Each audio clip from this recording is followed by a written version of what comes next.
Hello, everybody! Olá, pessoal! Estamos juntos em mais um CADEF. CADEF Conhecimento Além da Dimensão Física. CADEF de número 1515. 15 ou 16, não lembro agora. Very good. Muito bem. Vamos trabalhar? Estamos juntos. Vamos trabalhar, meus irmãos. Ednelson, a pergunta é da nossa irmã Mariângela. Ela mora em Osasco, São Paulo.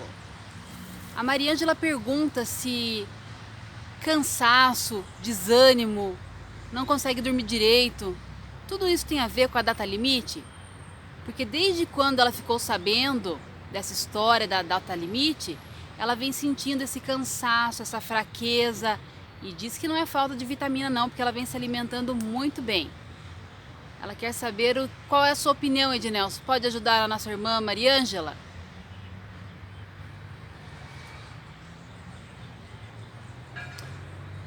Mariângela de Osasco, muito obrigado pela pergunta, que Deus conforte sempre o seu coração. E obrigado também por assistir os vídeos do CADEF. Mariângela, você pergunta se o seu cansaço, o seu desânimo, você quase não dorme, isso tem a ver com a data limite? Não, não tem nada a ver com a data limite. E você diz também que não é falta de vitamina. Não é mesmo, não é falta de vitamina. Você se alimenta muito bem. Você se alimenta muito bem, você está muito bem. Está comendo, come de tudo, gosta de fruta, gosta de verduras. Então você está muito bem, está saudável. A questão é que essa fraqueza não tem nada a ver com a fraqueza orgânica. É isso que muitas pessoas se equivocam, se enganam, se ludibriam, acreditando que tudo é uma questão de natureza material, orgânica. E não é. Ah, eu tive um pesadelo, é uma disposição orgânica. É um pesadelo por ordem fisiológica. Não, não é. O pesadelo se dá porque você não faz reforma íntima, você vai para o plano espiritual e é perseguido. E por essa razão, os espíritos são tenazes, se vinculam, se unem, se juntam a nós, é um conluio destrutivo e acaba extraindo as suas forças, o seu tônus vital. Aí você se sente para baixo. O que acontece com você, Mariângela, é mais ou menos isso. Como você não vem cuidando do seu coração, você atribui isso à data limite. Poderia ser alguma outra coisa qualquer. Você colocou na mente porque você tem tendência a monoideia. Você fica preso em circuito fechado, pensa só uma coisa, pensa só de uma natureza de assunto, não consegue extrair, não consegue voltar a atenção a outros assuntos para extrair conteúdos nobilitantes desses outros assuntos e fica por esta razão unilateralizada. E a sua vida não pode ser unilateralizada, pelo contrário, nós somos plurais. Nós temos que sondar, pesquisar, aprender sobre todos os assuntos que chegarem até nós. Isso faz parte de um crescimento, porque nós somos multifacetários em termos de realidades. Claro que sim. Imagine, por exemplo, um prisma com várias faces. Cada face é uma natureza, cada face é uma realidade. E essas faces elas precisam estar bastante polidas para reluzir a verdade, para que seja reflexo da verdade, para que a verdade chegue até nós e haja condições de ser refletida, principalmente para nós mesmos.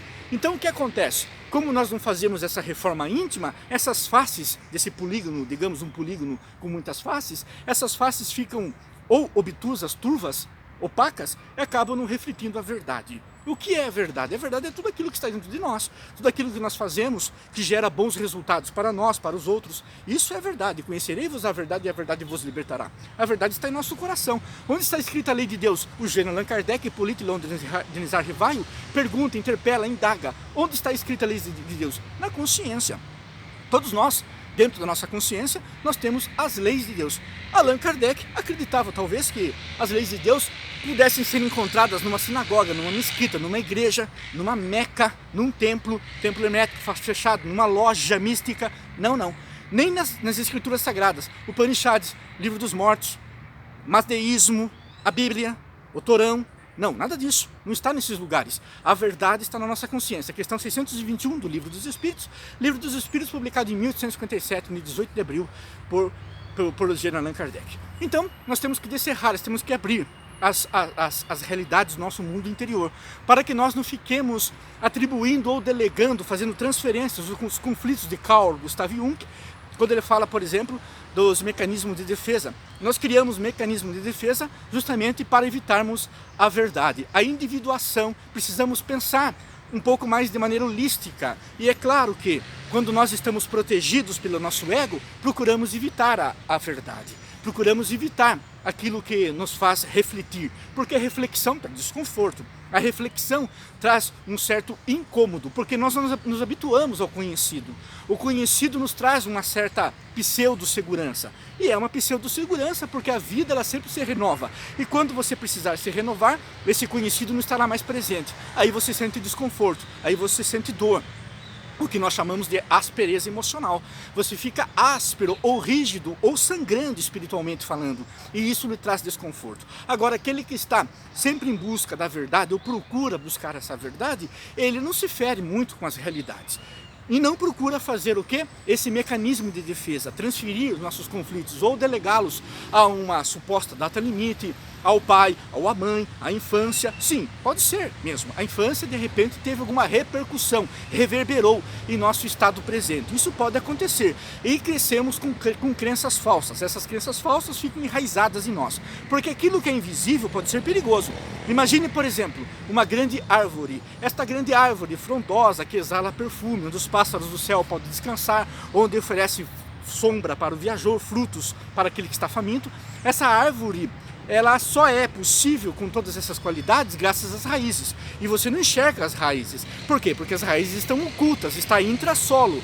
E essas raízes ocultas é que sustenta a árvore. A mesma coisa acontece com crenças falsas. Essas raízes que estão ocultas dentro de você é que sustenta a árvore da ilusão, a árvore das fantasias, do surrealismo. As pessoas vivem migrando, por isso que a pessoa não consegue se fortalecer.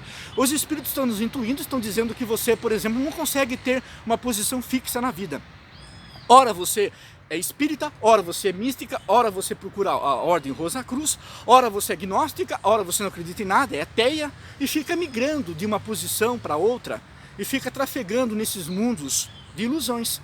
E isso não é bom. Agora você cismou, porque você tem a tendência à monoideia, como nós dissemos no começo, você, e não é só a Maria Ângela, você que está ouvindo, que está se identificando aqui, os espíritos estão dizendo para nós nesse momento, que tem muitos que estão se identificando com o que nós estamos falando. Se você está se identificando com isso, a mensagem é clara para você. Faça uma reflexão, faça uma análise psicológica, procure transcender, procure enxergar além. Se você está identificando tudo isso, faça a reforma íntima. O que é a reforma íntima? É ser hoje melhor do que ontem. Fazer alguma coisa nova que você não fez. Por exemplo, hoje você faz alguma coisa que você não fez ontem. Algo de positivo, de nobre, de construtivo. Isso é reforma íntima. Porque hoje, sendo melhor do que ontem, isso segurará você amanhã ser melhor do que hoje, seguramente. E você será feliz, porque uma das fatalidades do universo é a nossa felicidade. Muito bem. Então o que acontece? Como ela tem a monoideia, e muitos que estão me ouvindo aqui também têm, o que é a monoideia? A monoideia é a tendência de pegar um pensamento e fixá-lo na mente e deixar esse pensamento entrar, introduzir-se em nosso ser. E ele não abandona, escravizando-nos, deixando-nos triste, porque o pensamento gera emoção, e a emoção abala o nosso campo emocional. E o campo emocional ficando abalado, ficamos desprotegidos. Por isso que sentimos fraqueza, estamos desprotegidos. O campo búdico está comprometido por esta razão. Aí sentimos fraqueza, sentimos medo, sentimos pânico, insegurança, enfraquece o ajna, o centro de comando, que é responsável, inclusive, por organizar, do sânscrito, centro de comando, o ajna, terceiro olho. Ele é responsável por fiscalizar, por exemplo, a realidade pré-frontal, o córtex pré-frontal. E além do que, a glândula endócrina chamada pineal ou epífise, que está no segundo capítulo do livro Missionário da Luz, de André Luiz. André Luiz que psicografou obras formidáveis através de Chico Xavier. Recomendamos André Luiz se você quer estudar a mente e os nossos destinos espirituais. Então, como nós sentimos esse tipo de perturbação consciencial, enfraquecemos o chakra, o ajna, que é responsável pela autoestima, pela segurança, pela veemência, pela criatividade, e ficamos depressivos, ficamos inseguros, ficamos com medo, desenvolvemos fobias, e fobias causam pânico, chamam pânico, e o pânico traz desrealização. As doenças secundárias, a doença primária pode ser oriunda da ansiedade, da depressão, da bipolaridade, e depois vem as secundárias. É claro, uma doença vai chamando o outro. Por isso nós temos que cuidar de nós, fazermos a reforma íntima. Fazendo a reforma íntima, é claro que essa nova transição, ou novo momento da data limite, o novo momento da Terra, pelo contrário, só vem contribuir com a nossa paz. Esse é o momento para nós termos cada vez mais paz, porque espíritos evoluídos já estão entre nós. O próprio Divaldo Pereira Franco fala isso, que espíritos de outros planetas já estão entre nós para fomentar, propalar, graçar, propagar a verdade. E nunca esqueçamos, a verdade está fundamentalmente dentro de nós. Façamos um pequeno esforço, tudo tem que ter um pequeno esforço. Façamos um pequeno esforço que a verdade reluzirá através do nosso trabalho e nos trará benefícios oriundos da paz, com toda a certeza. Eu conto com você, inscreva-se no nosso canal e não esquece, dá um tapa maroto nesse like. Que a luz do conhecimento esteja conosco, sucesso, que Deus seja louvado.